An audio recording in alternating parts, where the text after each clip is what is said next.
हुजूर सल्लल्लाहु अलैहि वसल्लम फरमाते हैं कि अल्लाह ताला और उसके फरिश्ते सहरी खाने वालों पर रहमतों का नुजुल फरमाते हैं। हुजूर फरमाते हैं, उस रब के इज्जत की कसम जिसके कब्जे में मोहम्मद अरबी की जान है, रोजेदारों के मुंह की खुशबू कयामत वाले दिन अल्लाह के नजदीक मुश्क की खुशबू से अफजल है। एक रवायत में है कि रोजा मेरे लिए है और रब फरमाता है, मैं खुद रोजे की जज़ा हूं। अल्लाहू अकबर। यानी बाकी नेकियों पर सवाब मिलेगा, रोजा रखने वालों को रब रहमान मिलेगा, अल्लाह का खास कुर्ब हासिल होगा।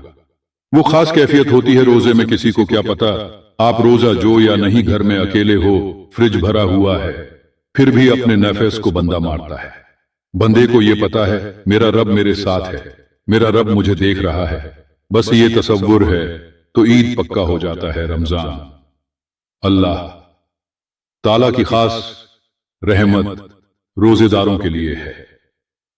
रमजान शरीफ के अंदर अपने हुकूक व मनसब का ख्याल रखें कि मैं रोजेदार हूं।